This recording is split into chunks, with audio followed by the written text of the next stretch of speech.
Since the 1800s, the United States and the world have been pestered with one of the most intriguing and most ridiculous questions of our time.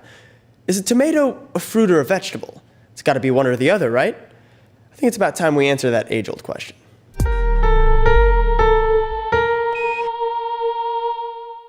So why is this at all important, let alone a mystery worth solving? You'd think it'd never matter whether a tomato is a fruit, a vegetable, a grain, or a flavor of ice cream. Gross. But in the 19th century, tomatoes were considered vegetables, which were subject to a 10% import tax. Eventually, the time came when a fruit importer argued that his tomatoes were fruits, in order to avoid them from being taxed. This mess ended up being taken to the Supreme Court, and because tomatoes were commonly used as a dinner essential rather than a dessert, like fruits are, the court ruled that tomatoes are vegetables. So is that it? Because we put tomatoes in soup but not in ice cream, does that decide the fate of our red culinary companion? In order to figure this out, we'll need to look at three things: its growth, its reproduction, and its nutritional value. And for that, we're gonna have to go to sunny South Florida.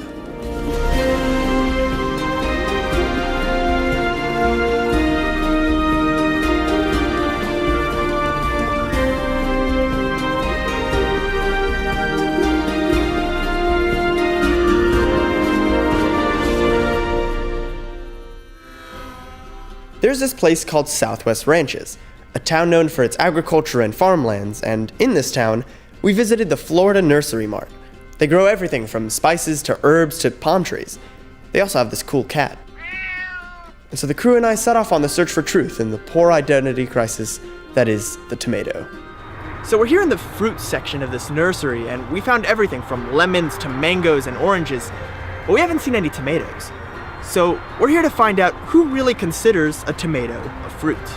So botanically speaking, a fruit develops from the ovary of a flowering plant, whereas vegetables are found growing from all other plant parts, like roots, leaves, and stems, for instance. It gets weird when we look at berries, because they also develop from the ovaries and have their own flesh.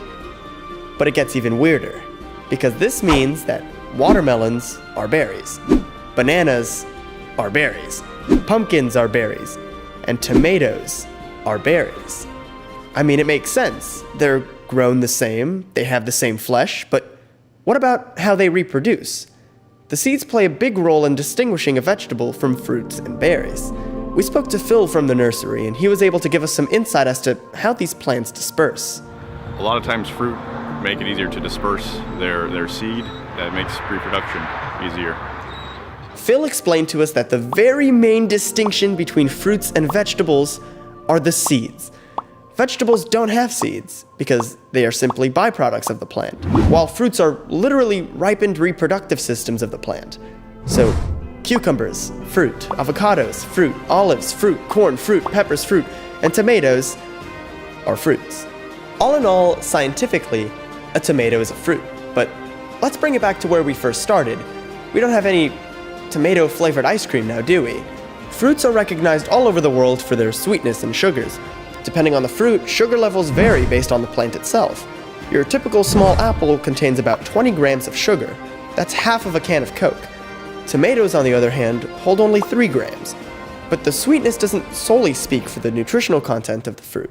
But compared to vegetables, many fruits, including tomatoes, also hold some incredible antioxidants like polyphenolic flavonoids and anthocyanins, which aid us in fighting diseases while at the same time boosting our immunity. That's why we're encouraged to drink orange juice when we're sick. So there isn't really much of a difference when it comes to the nutritional content of these fruits, but they do have their unique distinctions, of course. So it all comes down to two things: the practical and botanical classifications of this little red ball of confusion. Although known for its savory uses in the kitchen, tomatoes are the fruit or the reproductive product of the plant. With that said, you may have had tomato soup sometime in your life, but let us know in the comments if you'd ever try tomato ice cream. I know. Ew. As always, remember to hit the like button below, subscribe to our channel at youtube.com/theSTEM series, and tune into Spinnaker Television for future episodes.